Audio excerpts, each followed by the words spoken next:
ഒരു ഫാമിലി അവർ അനുഭവിച്ചു കൊണ്ടിരിക്കുന്ന വളരെ പ്രധാനപ്പെട്ട ഒരു വിഷയമായിരുന്നു അവരുടെ പ്രിയപ്പെട്ട ഇണ വിദേശത്തേക്ക് യാത്ര പോയിട്ട് 5 വർഷമായി.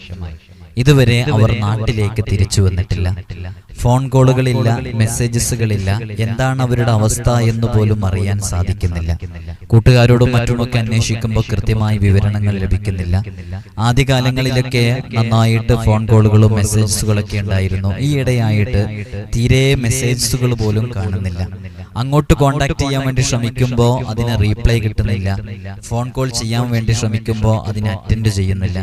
ഇങ്ങനെയുള്ള വലിയ പ്രതിസന്ധിയിലാകുന്നു അവർ. ഈ ഒരു വിഷയം കാരണമായിട്ട് ചെലവിന് പോലും കിട്ടാതെ വളരെയധികം പ്രയാസത്തിൽ കഴിയുന്ന സമയത്ത് അള്ളാഹുവിന്റെ പരിശുദ്ധമായ അസ്മാഉൽ ഹുസ്നയിലെ പവിത്രമേറിയ ഒരു ഇസ്മ 400 തവണ എല്ലാ നിസ്കാരങ്ങൾക്ക് ശേഷവും ചൊല്ലാൻ വേണ്ടി നിർദ്ദേശിക്കുകയാണ്. അപ്പൊ എന്തോ ഒരു ദേഷ്യം അവർക്ക് കുടുങ്ങിയതുപോലെ, എന്തോ ഒരു വെറുപ്പ്, തെറ്റിദ്ധാരണ മൂലമൊക്കെ മറ്റോ ഉണ്ടായതുപോലെയാണ് അവർക്ക് ഫീൽ ചെയ്യുന്നത്. അങ്ങനെ ആ ഇസ്മിനെ വളരെ ആത്മാർത്ഥമായിട്ട് ചൊല്ലാൻ വേണ്ടി നിർദ്ദേശിക്കുകയും അവരത് മുറപ്രകാരം ആ നാമം ഉരുവിട്ടുകൊണ്ടിരിക്കുകയും എല്ലാ നിസ്കാരങ്ങൾക്ക് ശേഷം കൃത്യമായി അത് പാലിക്കുകയും ചെയ്തു. അള്ളാഹുവിന്റെ അപാരമായ ഖുദ്റത്ത് കൊണ്ട് 7 നാൾ കഴിഞ്ഞ ഉടനെ അവരിലേക്ക് ഒരു ഫോൺ കോളുകൾ, മെസ്സേജുകളൊക്കെ പ്രതീക്ഷിച്ചിരുന്നവരിലേക്ക് അവർ തന്നെ നേരിട്ട് 5 വർഷമായി വിദേശത്ത് നിന്ന് നാട്ടിലേക്ക് വരാത്ത അവർ നാട്ടിലേക്ക് എത്തുകയാണ്. വളരെ സന്തോഷത്തോടുകൂടെ ആ ജീവിതം അങ്ങനെ മുന്നോട്ട് പോകുന്നു. അവരെയൊക്കെ കണ്ടു. യാതൊരു അല്ലലും അലട്ടലുമില്ലാതെ വളരെ സുഖകരമായ നിലയിൽ ആ ദാമ്പത്യ ജീവിതം എന്ന നൗക അവരിരുവരും ഒന്നിച്ച് തുഴയുകയും ചെയ്തു. വളരെ മനോഹരമായ ഒരു അനുഭവമായിരുന്നു അത്. നമ്മുടെ ജീവിതത്തിലും ഇതുപോലെ ഒരുപാട് പ്രതിസന്ധികളിലൂടെ കടന്നു പോകുന്നവരുണ്ടാവും. പ്രത്യേകിച്ച് കുടുംബ ജീവിതത്തിൽ വളരെയധികം പ്രതിസന്ധികൾ അനുഭവപ്പെടുന്നവര്, കുടുംബ ജീവിതത്തിലുള്ള പ്രയാസങ്ങളിൽ നിന്നൊക്കെ രക്ഷ നേടാൻ കാരണമാകുന്ന അസ്മാഉൽ ഹുസ്നയിലെ അതിവിശിഷ്ടമായ ഒരു ഇസ്മുണ്ട്. മുമ്പ് നമ്മൾ ഇതിനെക്കുറിച്ച് സംസാരിച്ചിട്ടുണ്ട്. ആ ഇസ്മിനെ കുറിച്ചാണ് ഇന്ന് നമ്മൾ സംസാരിക്കുന്നത്. ഇൻഷാ അല്ലാഹ് ജീവിതത്തിൽ സന്തോഷവും റാഹത്തും അഭിവൃദ്ധിയൊക്കെ ലഭിക്കാൻ, കുടുംബ ജീവിതത്തിലെ പ്രശ്നങ്ങളുള്ളവര്, ദാമ്പത്യ ജീവിതം തകരാറിലായവര്, അവർക്കൊക്കെ ഒരു നല്ല ജീവിതം തിരിച്ചു ലഭിക്കാൻ കാരണമാകും ആ ഇസ്മിനെ കുറിച്ചാണ് നമ്മൾ ഇന്ന് സംസാരിക്കുന്നത്. ഈ ഇസ്മ ചൊല്ലിക്കഴിഞ്ഞാൽ വേറെയും നേട്ടങ്ങളുണ്ട്. ഈ ഇസ്മ സ്ഥിരമായി ചൊല്ലുന്നവർക്ക് അല്ലാഹു സുബ്ഹാനഹു വ തആല അവരുടെ മക്കൾക്ക് വേണ്ടിയിട്ട് പ്രത്യേകം ചൊല്ലുമ്പോൾ ആ മക്കള് നന്നായി തീരാൻ കാരണമാകും. ലഹരിക്കും മദ്യത്തിനും കഞ്ചാവിനൊക്കെ അടിമപ്പെട്ടുകൊണ്ട് ജീവിക്കുന്ന മക്കളുള്ള കാലാണ്. അപ്പൊ അവരുടെയൊക്കെ ആ ദുസ്വഭാവം മാറിയിട്ട് നല്ല സ്വഭാവത്തിലേക്ക് എത്താൻ ഈ ഇസ്മ കാരണമാകുമെന്നുള്ളതാണ്. ഇൻഷാ അല്ലാഹ് വീഡിയോ പൂർണ്ണമായിട്ടും കാണുക. അല്ലാഹുവിന്റെ പരിശുദ്ധമായ അസ്മാഉൽ ഹുസ്നയിലെ നമ്മൾ നേരത്തെ സൂചിപ്പിച്ച ആ വിഷയങ്ങൾക്കൊക്കെ കാരണമാകുന്ന അതിവിശിഷ്ടമായ ഇസ്മാണ് അൽ വദൂദ് എന്ന് പറയുന്ന ഇസ്മ. ഇവിടെ തന്നെ നേരിട്ട് വരുന്ന പല ആളുകൾക്കും നമ്മൾ ചൊല്ലാൻ വേണ്ടി കൊടുക്കുന്ന ഇസ്മും കൂടെയാണ് അൽ വദൂദ് എന്ന് പറയുന്ന ഇസ്മ. വുദ് എന്ന പദത്തിൽ നിന്നാണ് അൽ വദൂദ് എന്ന് പറയുന്ന ഇസ്മ ഉത്ഭവിച്ചിട്ടുള്ളത്. അമൂല്യമായ ഒരു ഇസ്മാണ് ഈ ഇസ്മ. സ്നേഹാധിക്യമുള്ളവൻ, സ്നേഹസമ്പന്നൻ എന്നൊക്കെയാണ് ഈ പദത്തിന്റെ അർത്ഥം. അള്ളാഹു അവന്റെ അടിയാറുകളായ അടിമകളോ അങ്ങേയറ്റം സ്നേഹിക്കുന്നവരാണെന്ന് പറഞ്ഞാൽ അതിനർത്ഥം എന്താ? അള്ളാഹു അവന്റെ അടിമകളെ സ്നേഹിക്കാൻ ഉദ്ദേശിക്കുകയും അങ്ങനെ സ്നേഹിക്കുകയും അങ്ങനെ സ്നേഹിച്ചു കഴിയുമ്പോൾ അള്ളാഹു അവന്റെ അനുഗ്രഹങ്ങളുടെ ഒരു ഉറവ തന്നെ അവരിലേക്ക് തുറന്നു കൊടുക്കുകയും ചെയ്യും. അപ്പൊ ഒരുപാട് അനുഗ്രഹങ്ങളുടെ ഉറവുകൾ അവരിലേക്ക് ഇങ്ങനെ ഒഴുകിയെത്തുമെന്നുള്ളതാണ് അതിന്റെ അർത്ഥം. അപ്പൊ അള്ളാഹു നമ്മെ ഇഷ്ടപ്പെട്ടു കഴിഞ്ഞാൽ, അള്ളാഹു നമ്മെ സ്നേഹിച്ചു കഴിഞ്ഞാൽ, അള്ളാഹു ഇഷ്ടപ്പെടാൻ ചില കാര്യങ്ങളൊക്കെ നമ്മുടെ ജീവിതത്തിൽ ചെയ്യേണ്ടതായിട്ടുണ്ട്. നമ്മൾ ഓരോ ഇസ്മുകളെ കുറിച്ചും പറയുമ്പോൾ ആ ഇസ്മുകളുടെ അർത്ഥവും അതിന്റെ ആശയങ്ങളൊക്കെ കൃത്യമായി പറഞ്ഞിട്ടാണ് അതിന്റെ അമലിലേക്ക് പ്രവേശിക്കാറുള്ളത്. അതെന്തിനാണെന്ന് ചോദിച്ചാൽ, അങ്ങനെ ആ അമലിലേക്ക് പ്രവേശിക്കുമ്പോൾ നമുക്ക് ആ ഒരു അമല് ചെയ്യുമ്പോൾ അതിന്റെ അർത്ഥവും ആശയവും അറിഞ്ഞു മനസ്സിലാക്കി ചെയ്യുമ്പോൾ കൂടുതൽ ഫലം ലഭിക്കും എന്നുള്ളത് കൊണ്ടാണ്. അപ്പൊ വുദ് എന്ന പദത്തിൽ നിന്നാണ് ഇത് പിടിച്ചെടുക്കപ്പെട്ടിട്ടുള്ളത്. ഇതിന്റെ അർത്ഥം സ്നേഹാധിക്യമുള്ളവൻ, സ്നേഹസമ്പന്നനായ അള്ളാഹുവേ എന്നൊക്കെയാണ് ഇതിനർത്ഥം. അള്ളാഹു അടിമകളെ സ്നേഹിക്കുക, നമ്മയൊക്കെ സ്നേഹിക്കുക എന്ന് പറഞ്ഞാല് നമ്മെ സ്നേഹിക്കാൻ വേണ്ടി അള്ളാഹു സ്നേഹിക്കുന്നുണ്ട് എന്നുണ്ടെങ്കിൽ അള്ളാഹു ഒരുപാട് അനുഗ്രഹങ്ങൾ നമ്മിലേക്ക്, അനുഗ്രഹങ്ങളുടെ പുഴ തന്നെ നമ്മിലേക്ക് ഒഴുക്കും. നമ്മൾ ആഗ്രഹിക്കുന്ന കാര്യങ്ങൾ, നമ്മൾ ഇഷ്ടപ്പെടുന്ന കാര്യങ്ങൾ, നമുക്ക് വേണ്ട കാര്യങ്ങൾ എല്ലാം അള്ളാഹു നമുക്ക് ചെയ്തു തരും എന്നുള്ളതാണ് അതിനർത്ഥം. അപ്പോ അള്ളാഹു നമ്മെ സ്നേഹിക്കാൻ, അള്ളാഹു ഇഷ്ടപ്പെടുന്ന ചില കാര്യങ്ങൾ ചെയ്യുക എന്നുള്ളതാണ്. അതൊക്കെ മറ്റൊരു സന്ദർഭത്തിൽ നമുക്ക് ഉണർത്താവുന്നതാണ്. അള്ളാഹു തൗബ ചെയ്യുന്നവരെ ഇഷ്ടപ്പെടുന്നുണ്ട് അല്ലെ, അള്ളാഹു ശുദ്ധിയുള്ളവരെ ഇഷ്ടപ്പെടുന്നുണ്ട്. ചില ഉദാഹരണങ്ങൾ മാത്രം പറഞ്ഞത്. അപ്പൊ അള്ളാഹു അങ്ങനെ നമ്മുടെ ഇബാദത്ത് കാരണമായിട്ടും നമ്മുടെ ഏകാന്തതയിലുള്ള റബ്ബിന്റെ മുമ്പിലുള്ള സമർപ്പണം കാരണമായിട്ടും നമ്മൾ ഏകാന്തമായിട്ട് എല്ലാവരും ഉറങ്ങുന്ന സമയത്ത് പാതിരാത്രി എഴുന്നേറ്റ് റബ്ബിന്റെ മുമ്പിൽ ഒഴുക്കുന്ന കണ്ണുനീർത്തുള്ളിക്ക് വലിയ വിലയുണ്ടെന്നാണല്ലോ. അങ്ങനെ നമ്മൾ ഇബാദത്ത് ചെയ്യുന്നത് കാരണമായിട്ടൊക്കെ അള്ളാഹു അങ്ങേയറ്റം നമ്മെ ഇഷ്ടപ്പെടുമ്പോൾ എത്രയോ അനുഗ്രഹങ്ങൾ നമ്മിലേക്ക് ചൊരിഞ്ഞു തരും. ഇതിന്റെ അർത്ഥം അള്ളാഹുവിനൊരു നമ്മുടെ ഇബാദത്ത് കണ്ടിട്ട് അല്ലെങ്കിൽ നമ്മുടെ പ്രയാസം കണ്ടിട്ട് അള്ളാഹുവിനൊരു നിസ്സഹായാവസ്ഥ തോന്നിയിട്ട് അള്ളാഹുവിന് മനസ്സലിഞ്ഞിട്ട് നമുക്ക് അനുഗ്രഹങ്ങൾ ചെയ്തു തരാ എന്ന അർത്ഥത്തിലല്ല. കാരണം ഈ മനസ്സലിയ എന്നുള്ളതൊക്കെ ഒരു ദൗർബല്യമാണ്, അതൊരു നെഗറ്റീവാണ്. ഒരാൾ മനസ്സലിഞ്ഞു പോവുക, അത് വേറെ സൃഷ്ടാവിലേക്ക് നോക്കുമ്പോൾ അങ്ങനെയാകുമ്പോൾ അത് അള്ളാഹുവിനൊരു ദൗർബല്യത അള്ളാഹുവിലേക്ക് ചേർത്തലാകും. അപ്പൊ അവിടെ അങ്ങനെയല്ല അർത്ഥം വരുന്നത്. നമ്മൾ അള്ളാഹു അവന്റെ അടിമകളെ നന്നായിട്ട് ഇബാദത്തുകൾ ചെയ്യുന്ന കാരണമായിട്ട് ഇഷ്ടപ്പെടുന്നു. അങ്ങനെ ഇഷ്ടപ്പെടുമ്പോൾ അള്ളാഹു ഒരുപാട് അനുഗ്രഹങ്ങൾ നമ്മിലേക്ക് നൽകുന്നു എന്നുള്ളതാണ്. ഈ ഒരു ഇസ്മ നമ്മോട് ആവശ്യപ്പെടുന്നത് എന്താണെന്ന് ചോദിച്ചാല് അള്ളാഹു അല്ലാതെ മറ്റാരെയും അമിതമായി സ്നേഹിക്കാതിരിക്കുക എന്നുള്ളതാണ്. അള്ളാഹുവിനോടുള്ള ഹുബ്ബ്, അതിനെക്കുറിച്ച് പലപ്പോഴും കൂടുതലായിട്ട് എവിടെയും ചർച്ച ചെയ്യപ്പെടാറില്ല. അള്ളാഹുവിനോടുള്ള ഹുബ്ബ്, അടങ്ങാത്ത ഹുബ്ബ് നമുക്ക് വേണം. അള്ളാഹുവിനോടുള്ള ഹുബ്ബ് വേണമെന്ന് പറഞ്ഞാൽ അള്ളാഹുവിനെ അങ്ങേയറ്റം സ്നേഹിക്കാൻ കഴിയണം. അത് നഫീസത്തുൽ മിസ്രിയ റളിയല്ലാഹു അൻഹയെ കുറിച്ച് അവരുടെ ഒരു വളരെ പ്രശസ്തമായൊരു ദുആ ചരിത്രങ്ങളിൽ കാണാവുന്നതാണ്. നഫീസത്തുൽ മിസ്രിയ നിസ്കരിക്കുന്നത്, നോമ്പനുഷ്ഠിക്കുന്നത്, ഇബാദത്ത് ചെയ്യുന്നത്. നഫീസത്തുൽ മിസ്രിയ റളിയല്ലാഹു അൻഹയുടെ ദുആയിൽ കാണാം, അവര് ദുആ ചെയ്യുന്നുണ്ട്, അല്ലാഹുവേ ഞാൻ നിനക്ക് വേണ്ടി ഇബാദത്ത് ചെയ്യുന്നത് നിന്റെ സ്വർഗം ലഭിക്കാൻ വേണ്ടിയല്ല. അങ്ങനെ സ്വർഗം ലഭിക്കാൻ വേണ്ടിയാണെങ്കിൽ ഈ നഫീസക്ക് നിന്റെ സ്വർഗം വേണ്ടതില്ല. ഈ നഫീസ നിനക്ക് വേണ്ടി ഇബാദത്ത് ചെയ്യുന്നത് നിന്റെ നരകത്തിനെ പേടിച്ചിട്ടാണെങ്കിൽ ഈ നഫീസയെ നീ നരകത്തിലിട്ടോ, അത് കുഴപ്പമില്ല. എനിക്ക് അല്ലാഹു ആകുന്ന നീ മതി എന്നുള്ളതാണ് നഫീസത്തുൽ മിസ്രിയ റളിയല്ലാഹു അൻഹയുടെ പ്രശസ്തമായ ദുആ. അല്ലാഹുവിനെ അങ്ങേയറ്റം സ്നേഹിച്ചു പോയി, അല്ലാഹുവിനെ ഇഷ്ടപ്പെട്ടു പോയി, അല്ലാഹുവിലെ അടങ്ങാത്ത പ്രണയമായിരുന്നു. അങ്ങനെയാണ് നമ്മുടെ ജീവിതം വേണ്ടത്. നമുക്ക് അള്ളാഹുവിനെ അങ്ങേയറ്റം ഇഷ്ടപ്പെടണം, അള്ളാഹുവിനെ സ്നേഹിക്കണം. ഭയപ്പെട്ടുകൊണ്ടുള്ള ഇബാദത്ത് അതിനേക്കാളും കുറച്ചും കൂടെ മധുരമുള്ളതാണ് സ്നേഹിച്ചുകൊണ്ടുള്ള ഇബാദത്തിൽ. അള്ളാഹു നമുക്ക് തൗഫീഖ് നൽകി അനുഗ്രഹിക്കുമാറാകട്ടെ. അപ്പൊ ഈ ഇസ്മ നമ്മോട് ആവശ്യപ്പെടുന്നത് അള്ളാഹു അല്ലാതെ മറ്റൊരാളെയും അമിതമായി സ്നേഹിക്കാതിരിക്കുക, തനിക്ക് ഇഷ്ടപ്പെടുന്നത് തന്റെ സഹോദരനും ഇഷ്ടപ്പെടുക, സ്വന്തം ആവശ്യങ്ങളെക്കാൾ മറ്റുള്ളവരുടെ ആവശ്യങ്ങൾക്ക് മുൻഗണന നൽകുക. ഇതൊക്കെ ഒരു മനുഷ്യപ്പറ്റുള്ളവരുടെ അടയാളത്തിൽപ്പെട്ടതാണ്. അപ്പൊ ഇതെല്ലാം നാം നിർവഹിക്കേണ്ടതാണ്. ഈ ഇസ്മ നമ്മോട് ആവശ്യപ്പെടുന്നതും അതാണ്. ഈ ഇസ്മിന് അമൂല്യമായ ചില നേട്ടങ്ങളൊക്കെ ഉണ്ട്, ഇതുകൊണ്ടുള്ള അമലുകൾ. ഇൻഷാ അല്ലാഹ് നമ്മളിത് ഈ ഇസ്മിനെ കുറിച്ച് കൃത്യമായിട്ട് വിശദീകരിക്കുന്നുണ്ട്. ഇതിന്റെ അമലുകളൊക്കെ നമ്മൾ പറയുന്നുണ്ട്.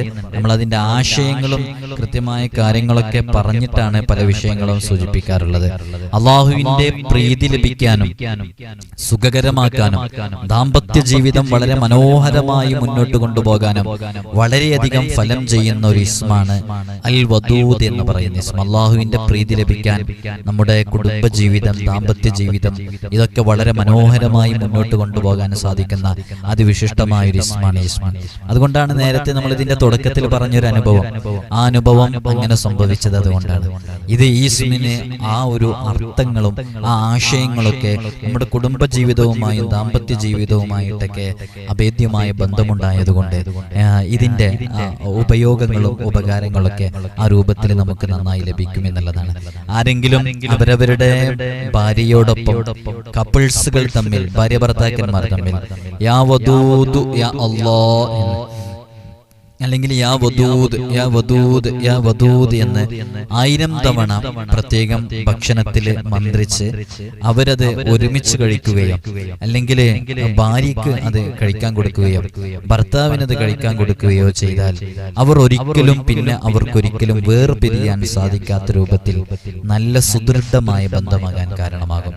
ഇതൊക്കെ അൽ വദൂദ് എന്ന് പറയുന്ന ഇസ്മിന്റെ ഉപയോഗങ്ങളും ഉപകാരങ്ങളും ഒക്കെയാണ്. എപ്പോഴെങ്കിലൊക്കെ ചെയ്തു നോക്കി. നമുക്ക് പലപ്പോഴും നമ്മുടെ ഇണയെക്കുറിച്ച് അവർക്ക് വേറെ ഏതെങ്കിലും ഒരു അഫയർ ഉണ്ടോ? എല്ലാ സമയത്തും ഓൺലൈനിൽ കാണുന്നുണ്ടല്ലോ, എല്ലാ സമയത്തും മറ്റുള്ളവരോട് ചാറ്റ് ചെയ്യുന്നത് തോന്നുന്നുണ്ടല്ലോ. അങ്ങനെ എന്തെങ്കിലുമൊക്കെ ഒരു ഡൗട്ട്സ് ഒക്കെ ഉണ്ടാകുമ്പോൾ തെറ്റിദ്ധാരണയുടെ മേലെ തെറ്റിദ്ധാരണകൾ ഉണ്ടായതിന്റെ പേരില് ആ തെറ്റിദ്ധാരണയെക്കുറിച്ച് ഇണയോട് സംസാരിച്ചതിന്റെ പേരിലൊക്കെ ബന്ധങ്ങൾ വഷളായ എത്രയോ അനുഭവങ്ങൾ നമ്മൾ കേട്ടിട്ടുണ്ട്. നിങ്ങൾ എന്തിനാ അവരോടൊപ്പം പോയത്? നിങ്ങളുടെ ഫോണൊന്ന് ഞാൻ നോക്കട്ടെ, എന്താണ് അതിലുള്ളത്?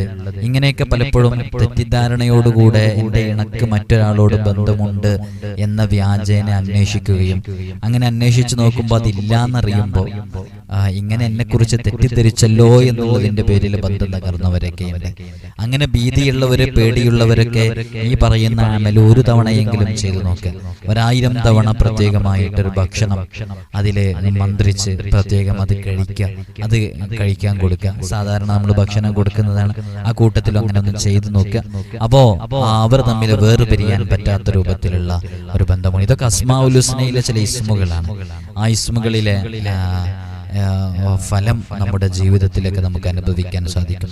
ഈ കപ്പിൾസിനിടയിൽ, ഭാര്യ ഭർത്താക്കന്മാർക്കിടയിലൊക്കെ ഉണ്ടാകുന്ന തെറ്റിദ്ധാരണ, അഭിപ്രായ ഭിന്നത, ഇത് എന്തു പറഞ്ഞാലും തർക്കുത്തരം പറയുന്നവർ, എന്തു പറഞ്ഞാലും അംഗീകരിക്കാതിരിക്കുക, എന്തു പറഞ്ഞാലും അനുസരിക്കാതിരിക്കുക, എപ്പോഴും സംശയത്തോടുകൂടെ കാണുക, ഇങ്ങനെയുള്ള ഈ തെറ്റിദ്ധാരണകളൊക്കെ ഉണ്ടാകുന്ന ഈ സന്ദർഭത്തിലൊക്കെ അതില്ലാതാക്കാൻ ദാമ്പത്യ ജീവിതം വളരെ മനോഹരമായ സുഖകരമായ രൂപത്തിൽ മുന്നോട്ടു പോകാനും ഈ നാമം ധാരാളം തവണ പ്രകീർത്തിച്ചുകൊണ്ടിരിക്കുക. അതേപോലെ തന്നെ ഭക്ഷണത്തിലോ അല്ലെങ്കിൽ വെള്ളത്തിലോ ഒക്കെ ഇതിനെ ഊതിക്കൊടുക്കുകയോ ഒക്കെ ചെയ്താൽ വളരെയധികം ഫലം ലഭിക്കുമെന്ന് മഹാന്മാർ ഈ ഇസ്മിനെ വിശദീകരിച്ച ഭാഗങ്ങളിലൊക്കെ പറഞ്ഞിട്ടുണ്ട്. അതുകൊണ്ട് തന്നെ ഇതിന്റെ അനുഭവങ്ങൾ നമുക്ക് ചെയ്തു നോക്കുമ്പോൾ അതിന്റെ റിസൾട്ട് നമുക്ക് കാണാൻ സാധിക്കും. ഇപ്പോ കുടുംബജീവിതം എന്ന് പറയുമ്പോൾ വളരെയധികം തകരാറിലായിക്കൊണ്ടിരിക്കുന്ന സാഹചര്യങ്ങൾ ധാരാളം കണ്ടുകൊണ്ടിരിക്കുന്നു. പലപ്പോഴും നമ്മളൊക്കെ വിചാരിക്കാത്ത രൂപത്തിൽ ബന്ധങ്ങൾ വഷളാകുന്നത് നമ്മൾ കണ്ടുകൊണ്ടിരിക്കുന്നു, കേട്ടുകൊണ്ടിരിക്കുന്നു. എത്രയോ കേസുകളാണെന്നറിയോ കുടുംബ കോടതികളിൽ കെട്ടിക്കിടക്കുന്നത്. വിവാഹമോചനത്തിന്റെ പേരില് പരസ്പരം അങ്ങോട്ടും ഇങ്ങോട്ടും പഴി പറഞ്ഞ് വഷളായതിന്റെ പേരിലൊക്കെ കോടതികളിൽ എത്ര കേസുകളാണ് കെട്ടിക്കിടക്കുന്നത്. ഒരാളെ വേണ്ട എന്ന് പറയുന്ന ഡിവോഴ്സിന് വേണ്ടി കൊടുത്ത കേസുകൾ, ചെലവിന് കിട്ടാൻ വേണ്ടി കൊടുത്ത കേസുകൾ, മക്കളെ നോക്കാത്തതിന്റെ പേരില്, മറ്റു ബന്ധങ്ങൾ ഉണ്ടായതിന്റെ പേരില്, പരസ്പരം ഇത് കേൾക്കുന്നവരുടെ കൂട്ടത്തിൽ തന്നെ സ്വന്തം ഭർത്താവിന്റെ സ്നേഹം കിട്ടാത്തവർ, ഭാര്യയുടെ സ്നേഹം കിട്ടാത്തവർ, അവർക്കിടയിൽ പരസ്പരം ഐക്യമില്ലാത്തവർ, അത് വിവാഹം കഴിച്ചുപോയി എന്നുള്ളതിന്റെ പേരില് അല്ലെങ്കിൽ മക്കളായി എന്നതിന്റെ പേരില് 2 ബെഡുകളിലായി തള്ളി നീക്കുന്ന എത്രയോ ജീവിതങ്ങളുണ്ട്. ഇത് കേൾക്കുന്നവരുടെ കൂട്ടത്തിൽ തന്നെയുണ്ട്. ഞാനിത് പറയുമ്പോൾ ഉസ്താദ് പറഞ്ഞത് വളരെ സത്യമാണ്, എൻ്റെ ജീവിതത്തിൽ ഞാൻ അനുഭവിച്ചുകൊണ്ടിരിക്കുകയാണ് എന്നൊക്കെ എഴുതി അറിയിക്കുന്നവരുണ്ടാകും. കാരണം ഇതൊരുപാട് ആളുകൾ അനുഭവിച്ചുകൊണ്ടിരിക്കുന്നതാണ്. ആത്മീയമായൊരു വഴിയല്ലാതെ ഇതിന് മറ്റൊരു പരിഹാരമില്ല.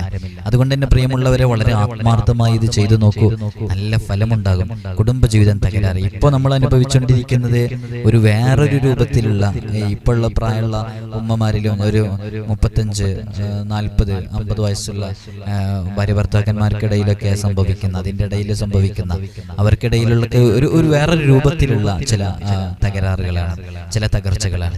എന്നാൽ ഇനി വരാൻ പോകുന്ന നമ്മുടെ മക്കളൊക്കെ വളർന്നു വരുന്ന, ഇപ്പോൾ ഈ അടുത്ത് 1-2 വർഷങ്ങളൊക്കെ ആയിട്ട് വൈവാഹിക ജീവിതത്തിലേക്ക് വിവാഹം കഴിച്ച് മുന്നോട്ട് പോകുന്ന ചില കുടുംബങ്ങളിലൊക്കെ കണ്ടുവരുന്നത് വേറൊരു രൂപത്തിലുള്ള തകർച്ചകളാണ്.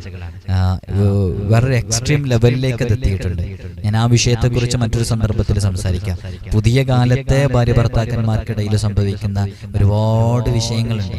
അത് ഈ പഴയ കാലത്തിലെ ഉപ്പമാർ അവർക്കിടയിൽ സംഭവിക്കുന്ന ആ ഒരു റൂട്ടേ അല്ല. നമ്മളെടുക്കൽ ഒരുപാട് കേസസുകൾ ഇതുമായി ബന്ധപ്പെട്ട് വരുന്നുണ്ട്. അപ്പോൾ നമ്മൾ അത്രയും അനുഭവങ്ങളിൽ നിന്നാണ് ഇതൊക്കെ പറയുന്നത്. ഓരോരുത്തരുടെ കാര്യങ്ങൾ പറയില്ല, ഒരുപാട് കേസുകൾ. ഒരു ദിവസം തന്നെ നമ്മൾ ഇരിക്കുമ്പോൾ വ്യത്യസ്തങ്ങളായ വിഷയങ്ങളാണ് ഈ കുടുംബജീവിതത്തിൽ, കപ്പിൾ ലൈഫിലൊക്കെ വരുന്ന വിഷയങ്ങളെ കൈകാര്യം ചെയ്യേണ്ടി വരുന്ന അനുഭവത്തിൽ എന്ന് പറയാണ്. ഇൻഷാ അല്ലാഹ് മറ്റു സന്ദർഭങ്ങളിൽ പറയാം, അതിനെക്കുറിച്ച് തടയിടാൻ എന്താണ് ചെയ്യേണ്ടതെന്നൊക്കെ നമുക്ക് വിശദീകരിക്കാം. അപ്പൊ ഈ ഒരു ഇസ്മ, യാ വദൂദ് യാ അല്ലാഹ് എന്ന് പറയുന്ന ഇസ്മ വളരെയധികം ഉപകാരപ്പെടുന്ന ഒരു ഇസ്മാണ്. ഈ ദുഷ്പ്രവർത്തികളില്, അതേപോലെ തന്നെ ലഹരികളിലൊക്കെ മയങ്ങി ജീവിക്കുന്ന എത്രയോ ആളുകൾ, അവരൊക്കെ നല്ലവരായി തീരാൻ, ഈ ഒരു ഇസ്മിനെ ഇപ്പൊ ലഹരിക്ക് MDMA, LSD, കഞ്ചാവ് ഇങ്ങനെ തുടങ്ങിയ പുതിയ കാലത്തെ സിന്തറ്റിക്, സെമി സിന്തറ്റിക് ലഹരി ഉൽപ്പന്നങ്ങൾ, വസ്തുക്കൾ, ഇതിനൊക്കെ അടിമപ്പെട്ടുകൊണ്ടിരിക്കുന്ന ഒരുപാട് മക്കളുണ്ട്. തിരിച്ചറിയാത്ത മാതാപിതാക്കളുണ്ട്. ഇപ്പോഴും എൻ്റെ മോന് ഇതിനടിമയാണെന്ന് തിരിച്ചറിയാത്ത മാതാപിതാക്കളുണ്ട്. അതൊക്കെ തിരിച്ചറിയുന്നപ്പോഴാ ഒരു പോലീസ് കേസ് വരുമ്പോൾ, ആർക്കെങ്കിലും ഇത് വിതരണം ചെയ്തു എന്നതിൻ്റെ പേരിൽ പിടിക്കപ്പെടുമ്പോൾ, അല്ലെങ്കിൽ നാട്ടുകാർ പറയുമ്പോൾ, ഇങ്ങനെയുള്ള സമയത്തൊക്കെയാണ് തിരിച്ചറിയാൻ സാധിക്കുന്നത്. അങ്ങനെ ഈ ലഹരിക്കൊക്കെ അടിമപ്പെട്ടുകൊണ്ട് ജീവിക്കുന്ന ആ മക്കളുടെ ഈ ഒരു ദുസ്വഭാവം മാറിക്കിട്ടാൻ, ലഹരി ഉപയോഗം മാറിക്കിട്ടാൻ, ഈ മദ്യത്തിനോടുള്ള ആസക്തി മാറിക്കിട്ടാൻ, അതിനൊക്കെ വേണ്ടി ചെയ്യേണ്ടത് ജുമാ നിസ്കാരം കഴിഞ്ഞ്, വെള്ളിയാഴ്ച ജുമാ നിസ്കാരം കഴിഞ്ഞ് 1001 പ്രാവശ്യം യാ വദൂദു യാ അല്ലാഹ്, യാ വദൂദു യാ അല്ലാഹ്, യാ വദൂദു യാ അല്ലാഹ് എന്ന് മധുരമുള്ള ഭക്ഷണ സാധനത്തിൽ പ്രത്യേകം മന്ത്രിച്ച് അവർക്ക് കൊടുക്കുക. അത് അവരറിയേണ്ട ആവശ്യമൊന്നുമില്ല. ഈ ഒരു ഇസ്മിന് വലിയ ശ്രേഷ്ഠതയുണ്ട്. അത് ചെയ്യുമ്പോഴും അത് പ്രവർത്തിക്കുമ്പോഴൊക്കെ നല്ല ആത്മാർത്ഥതയും വിശ്വാസമൊക്കെ ഉണ്ടായിക്കഴിഞ്ഞാൽ കൂടുതൽ ഫലം ചെയ്യും. അള്ളാഹു നമുക്ക് തൗഫീഖ് നൽകി അനുഗ്രഹിക്കുമാറാകട്ടെ. അങ്ങനെ ചെയ്ത് അവർക്കത് കുടിക്കാൻ വേണ്ടി കൊടുത്താൽ, കഴിക്കാൻ വേണ്ടി കൊടുത്താൽ, അവരത് കഴിക്കുകയാണെങ്കിൽ, ഭക്ഷണ സാധനത്തിൽ മന്ത്രിച്ചു കൊടുക്കുകയാണെങ്കിൽ ആ ഒരു ദുസ്വഭാവം മാറിക്കിട്ടാൻ കാരണമാകും. അള്ളാഹു നമ്മുടെ മക്കൾക്കൊക്കെ നല്ല ഇസ്ലാമിക ചിട്ടയിൽ ജീവിക്കാനുള്ള വലിയ തൗഫീഖ് അല്ലാഹു നൽകി അനുഗ്രഹിക്കുമാറാകട്ടെ. മാതാപിതാക്കളെ കുറ്റം പറഞ്ഞിട്ട് കാര്യമില്ല. ഇപ്പോഴുള്ളൊരു കാലഘട്ടം അങ്ങനെയാണ്. അവര് കുറഞ്ഞ സമയം നമ്മുടെ അടുക്കലുള്ളൂ. ബാക്കിയുള്ള സമയങ്ങളിലൊക്കെ അവർ സ്കൂളുകളിലാണ്, അവരുടെ കൂട്ടുകാർക്കിടയിലാണ്. അവിടെ നിന്ന് രൂപപ്പെടുന്ന ചില സ്വഭാവ വൈകൃതങ്ങളിൽ നിന്നൊക്കെ ഉണ്ടാകുന്ന ചില വിഷയങ്ങളാണ് ഇതൊക്കെ. അല്ലാഹു വലിയ കാവല് നൽകി അനുഗ്രഹിക്കട്ടെ. ആളുകൾക്ക് നമ്മളെക്കുറിച്ച് നല്ല മതിപ്പുണ്ടാകണമെന്ന് ആഗ്രഹിക്കുന്നവര് എപ്പോഴും ഒരു അവോയ്ഡ് ചെയ്യുന്നു എന്ന് തോന്നിപ്പോകുന്നുണ്ടോ ആർക്കെങ്കിലും? എന്നെ തീരെ പരിഗണിക്കുന്നില്ല, ഞാൻ ഒഴിവാക്കപ്പെടുന്നു, എന്നെല്ലാവരും അവഗണിക്കപ്പെടുന്നു, ഇങ്ങനെയൊക്കെയുള്ള ഒരു വിഷയത്തിലൂടെ കടന്നു പോകുന്ന ആളുകൾക്കൊക്കെ ഈ ഇസ്മ എല്ലാ ഫർദ് നിസ്കാരങ്ങൾക്ക് ശേഷം 100 തവണ ചൊല്ലലിനെ പതിവാക്കിയാൽ മതി. അപ്പൊ യാ വദൂദു യാ അല്ലാഹ് എന്നുള്ളത് ഒരു 100 തവണ ചൊല്ലലിനെ പതിവാക്കി കഴിഞ്ഞാൽ ആ ഒരു വിഷയങ്ങൾ തീരാൻ കാരണമാകും. എല്ലാവരാലും നാം ഇഷ്ടപ്പെടുന്നവരായി തീരും. അള്ളാഹു നമുക്ക് തൗഫീഖ് നൽകി അനുഗ്രഹിക്കുമാറാകട്ടെ. വലിയ അത്ഭുതങ്ങളും പൊരുളും ഈ ഇസ്മില് അടങ്ങിയിട്ടുണ്ട്. ഈ ഖൽബുകൾ കവർന്നെടുക്കാനും ജനഹൃദയങ്ങളിൽ സ്വാധീനം വർദ്ധിപ്പിക്കാനും ഈ ഇസ്മിന് പ്രത്യേക കഴിവുണ്ട് എന്നുള്ളതാണ്. ആത്മാക്കൾ ആകർഷിക്കാനുള്ള ഇതിന്റെ ശക്തി പ്രത്യേകം എടുത്തു പറയേണ്ടത് തന്നെയാണ്. അതുകൊണ്ട് തന്നെ ഇസ്മ പലപ്പോഴും സ്നേഹം ലഭിക്കാതിരിക്കുമ്പോൾ സ്നേഹസമ്പന്നമായ ജീവിതം ലഭിക്കാൻ, മക്കൾക്കിടയിലെ, കുടുംബത്തിനിടയിലെ, ഭാര്യ ഭർത്താക്കന്മാർക്കിടയിലെ, ഉമ്മയുടെയും മക്കളുടെയും ഇടയിലൊക്കെ സ്നേഹമുണ്ടാകാൻ ഇതുകൊണ്ടുള്ള വ്യത്യസ്തങ്ങളായ അമലുകളുണ്ട്. അതൊക്കെ ഇങ്ങനെ ചൊല്ലിക്കൊണ്ടിരുന്നാൽ വളരെയധികം ഉപകാരമുണ്ടാകും. ഈ ഇസ്മ കൊണ്ട് ഏൽപ്പിക്കപ്പെട്ട ഒരു മലക്കുണ്ട്. ആ മലക്കിന്റെ കീഴില് 4 നായകന്മാരുണ്ട്. ആ ഓരോ നായകന് കീഴിലും 20 അണികളുണ്ട്. ഓരോ അണിയിലും 20 മലക്കുകളുണ്ട്. ജിബ്രീൽ അലൈഹിസ്സലാത്തു വസ്സലാം എന്റെ ലോകങ്ങൾക്ക് കീഴിലാണ്. മഹാനരായ ജിബ്രീൽ അലൈഹിസ്സലാത്തു വസ്സലാം ഉണ്ടല്ലോ, ആ ജിബ്രീൽ അലൈഹിസ്സലാത്തു വസ്സലാമിന്റെ ലോകങ്ങൾക്ക് കീഴിലാണ് ഇവർ നിലകൊള്ളുന്നത്. അതുകൊണ്ട് തന്നെ പരസ്പരം ഐക്യമില്ലാതെ കഴിയുന്നവര്, അവരൊക്കെ അന്യോന്യം ഇണക്കി നിർത്തുന്നത് ഈ മലക്കുകളാണ്. അപ്പൊ ആ ഒരു മലക്കുകളുടെ ഒരു പ്രത്യേക സഹായവും ഖിദ്മത്തൊക്കെ നമുക്കുണ്ടാകാൻ കാരണമാകും.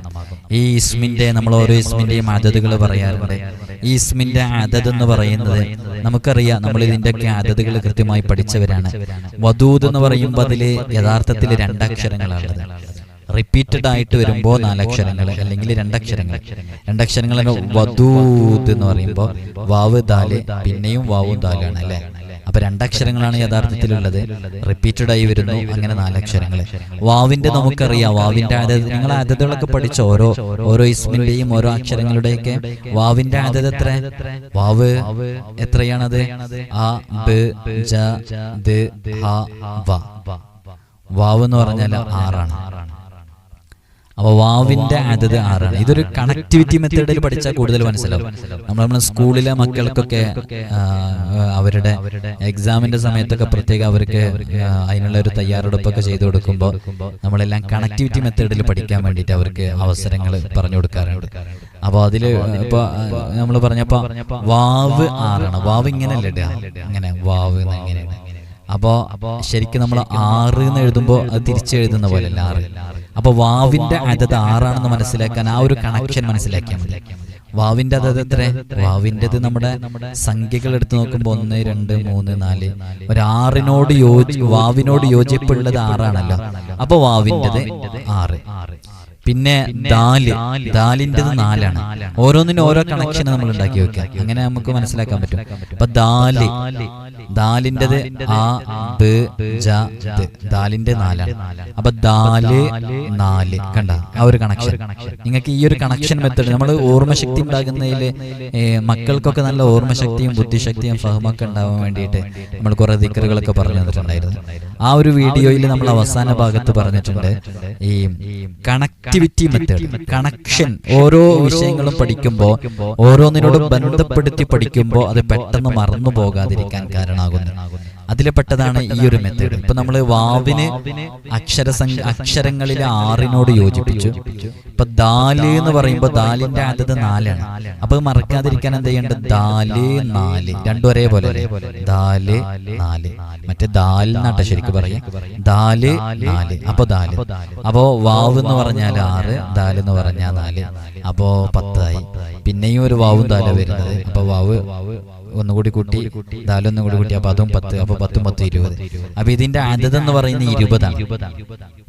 അപ്പോ ഇത് പതിവായി ചൊല്ലിയാൽ, ഈസ്മ പതിവായി ചൊല്ലിയാൽ ഇതിന്റെ ഹാദ്യമായ മലക്ക് വന്ന് അവർക്ക് വളരെയധികം ഈ എന്ത് വിഷയത്തിന് വേണ്ടിയാണോ ചൊല്ലുന്നത് ആ ചൊല്ലുന്ന വിഷയങ്ങളിൽ പ്രത്യേകം അവർക്ക് വേണ്ടിയിട്ട് ഖിദ്മത്ത് ചെയ്യുമെന്നുള്ളതാണ്. അപ്പൊ നമ്മൾ ഏത് വിഷയത്തിന് ചെയ്താലും അതിന് കൂടുതൽ ഫലം ലഭിക്കാൻ കാരണമാകും.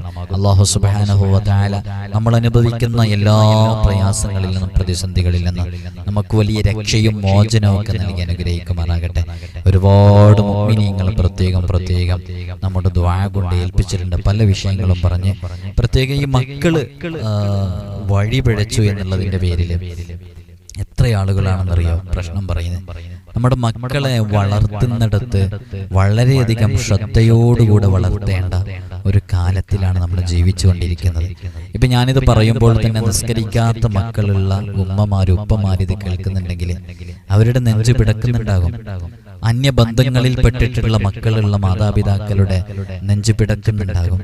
അവര് എത്ര ഒഴിവാക്കാൻ പറഞ്ഞിട്ടും അന്യമതസ്ഥരുമായിട്ടുള്ള ആ ഒരു ബന്ധത്തിൽ നിന്ന് ഒഴിവാകാൻ തയ്യാറാകാത്ത മക്കളുടെ മാതാപിതാക്കൾ അല്ലെ, ലഹരിക്ക് അടിമപ്പെട്ടുകൊണ്ട് ജീവിക്കുന്ന മക്കളുടെ മാതാപിതാക്കൾ. നമ്മളൊക്കെ അവരങ്ങനെ വളരണം, അങ്ങനെ ജീവിക്കണം എന്ന് ആഗ്രഹിക്കുന്നവരല്ലാലോ. അവരൊക്കെ നിസ്കരിച്ച് നാം പറഞ്ഞതനുസരിച്ച് ഈ ഇസ്ലാമിക ചിട്ടയിലനുസരിച്ച് ജീവിക്കണം എന്ന് ആഗ്രഹിക്കുന്നവരല്ലേ. പക്ഷെ എന്ത് ചെയ്യുക, അവരൊക്കെ വഴിപിഴച്ചു പോയി. ഈ വഴിപിഴച്ചു പോയതിൽ നിന്ന് അതിന്റെ കാരണക്കാരായവരുടെ കൂട്ടത്തിൽ നിന്ന് നമുക്ക് ഒഴിഞ്ഞു മാറാൻ പറ്റുമോ പ്രിയമുള്ളവരെ? നിങ്ങൾ നിഷ്പക്ഷമായിട്ട് പറയൂ.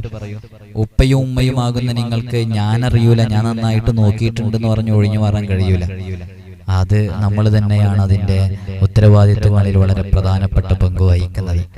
അതുകൊണ്ട് തന്നെ ചെറിയ പ്രായത്തിലെ നല്ല ചിട്ടയിൽ അവരെ വളർത്തണം. ചിട്ടയിൽ വളർത്തിയിട്ടുണ്ടായേക്കാം. പിന്നീട് ഏതെങ്കിലും ഒരു നിമിഷത്തിൽ നമ്മൾ ഗൾഫിലേക്ക് പോയപ്പോഴോ, നമ്മൾ ഉംറയ്ക്ക് പോയപ്പോഴോ, നമ്മൾ ഹോസ്പിറ്റലിൽ അഡ്മിറ്റ് ആയപ്പോഴോ, അല്ലെങ്കിൽ ഒരു ഗ്യാപ്പ് വന്ന ഏതെങ്കിലും സമയത്തൊക്കെ പിഴച്ച ഒരുപാട് അനുഭവങ്ങളൊക്കെ നമ്മൾ കേട്ടിട്ടുണ്ട്.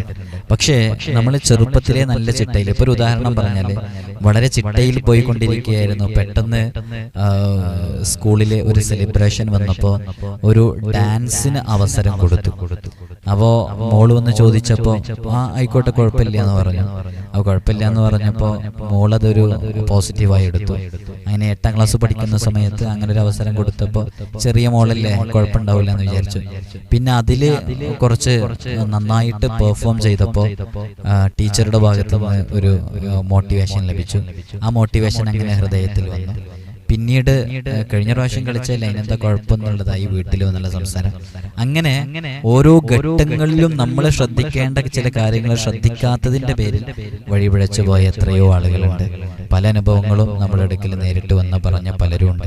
അപ്പൊ അത്തരം മക്കളൊക്കെ നമ്മുടെ ചൊൽപ്പടിയിലും ദീനി ചിട്ടയിലൊക്കെ വളർന്നു വരാൻ കാരണമാകുന്ന അതിവിശിഷ്ടമായ ഇസ്മുകളെ കുറിച്ചാണ് നമ്മൾ സംസാരിച്ചത്. അതൊക്കെ ജീവിതത്തിൽ പകർത്തുക.